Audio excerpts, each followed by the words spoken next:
Monster anime ကိုခုပဲ recommend ပြပြပေးသွားမှာပဲဖြစ်ပါတယ် Monster anime ကို recommend မပြောခင် Yohan လိုဖြစ်ချင်နေတဲ့လူတွေက villain character Rohan လိုမျိုး try မို့ချစ်နေတဲ့လူတွေတော့ကိုတရင်ကောင်းပြပြချင်တာက Yohan ဖြစ်ဖို့ Rohan လိုဒီလိုပြုံးလေးနဲ့တတ်နိုင်ဖို့အတွက်လိုအပ်ချက်ကတော့တစ်ခုပဲရှိပါတယ်အဲ့ဒါကတော့ Mindo ရဲ့ EHTC ကိုသွားပြီးပညာသင်လိုက်ပါဘာလဲဆိုရင် Dr. Kanzo ကလူမားပြီးကယ်မိခဲ့တယ်လို့ပဲ Mindo ကလည်းလူမားပြီးချစ်မိတဲ့ခါမှာ Rohan လိုမျိုး monster ကောင်တွေပေါက်ဖွာလာတာပဲဖြစ်ပါတယ်ဥပမာအနေနဲ့ပြောရမယ်ဆိုရင် Yohan ပြောနေကြတရားလို့တဲ့တစ်ခုဖြစ်တယ်မင်းသိလားမင်းမရှိရင်တော့ဒီကဘာကြီးကမပြောင်းလဲဘူးဆိုရဲစကားတိုင်းပဲနင်တို့ EH ကနင်တို့ဘာပြောလဲဆိုတော့မင်းသိလားဒီကဘာကြီးကကိုမပါပဲလဲပတ်နေရဆိုရင်ကိုကတော့မင်းမရှိပဲမဖြစ်နိုင်ဘူးလို့ပါတော့အရင်ကမင်းရဲ့ဘွားထဲမှာမင်းကိုတကယ်လိုအပ်တဲ့သူမရှိဘူးဆိုတာကိုမင်းမေ့များနေသလားလို့အဲ့မှာနင်တို့ရဲ့ EH ကကိုအရင်တော့ကဘယ်သူမှမလိုအပ်ဘူးမင်းကိုပဲလိုအပ်ခဲ့တာပါမင်းကိုပဲချစ်ခဲ့တာပါလို့ဘာတော့အဲ့မှာနင်တို့ကသူတို့ရဲ့စကားတွေကိုယုံတီကြီးချီ follow လဲလက်သွားရောဟိုက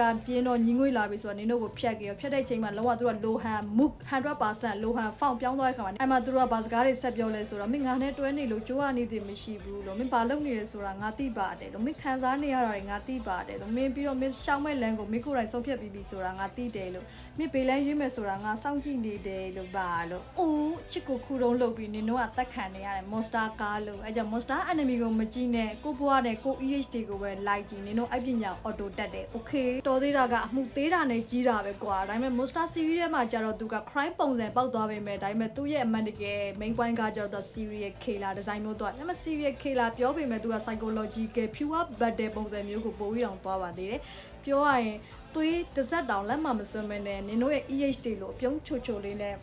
ချစ်တယ်ဆိုတာပဲပြောပြီးတတ်သွားတယ်လို့မျိုးပါပဲ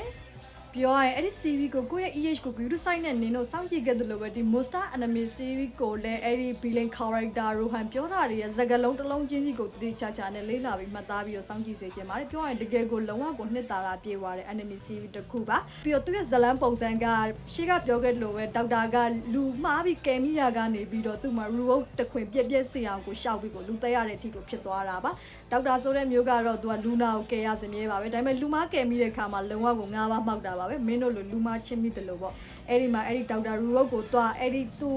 ကယ်ခဲ့တဲ့လူကိုသူပြန်တိုက်ရမဲ့ feeling နဲ့အဲ့ဒီသူပြန်တိုက်ရမဲ့လူကလည်းလုံးဝကို legendary ဆရာကြီးဖြစ်တဲ့အချိန်မှာသွားတာပါပဲအဲ့တော့ playground ဖြစ်နေတဲ့မင်းတို့ရဲ့ဘွားကြီးတွေကို play game တွေ play point တွေရောက်လာတဲ့ခါမှာပြရခတ်သွားတယ်လို့ပါပဲ monster anime series ကဒါလူတိုင်းလေးပါကြည့်ပြီးမယ်လို့လည်းမျှော်လင့်ပါဘာလို့ဆိုတော့ဒီကောင်က Facebook ပေါ်မှာကော TikTok ပေါ်မှာကောတော်တော်များများကို hit ဖြစ်နေတဲ့ series တစ်ခုဖြစ်တဲ့အပြင်ကိုဒါလူပြောများတဲ့အပြင်ကိုစံနမူနာထားလောက်တဲ့ဒီလိုစိတ်ပညာနဲ့ပတ်သက်တဲ့ဟာတွေလည်းပါတာမလုံးဝကိုကြည့်သင့်ပါတယ်ဒါကြောင့်မလို့ဒီ monster anime series ကိုမကြည့်ရသေးလဲကြည့်ဖို့နဲ့ကြည့်ပြီးတဲ့လူတွေကလည်းဘယ်လိုမျိုး playground ခံရတယ်ဘယ်လို play ခံရတယ်ဆိုတာတွေဒီ series ဘယ်လောက်ကောင်းတယ်ဆိုတာတွေအဲ့ဒီတဲက villain character ရဲ့လုံးဝဆရာကြားမှုတွေကို recommend ပြောပြီးမကြည့်ရသေးတဲ့လူတွေကိုကြည့်ကျင်လာအောင်ဆွဲပေးကြပါအောင်ရှင်ဟုတ်ကဲ့ဒီထက်ပိုပြီးစိတ်ဝင်စားစရာကောင်းတဲ့ recommend တွေကိုပြပြပေးသွားမှာလို့ဆက်လက်ပြီးဆောင်ရွက်ပေးကြပါအောင်နော်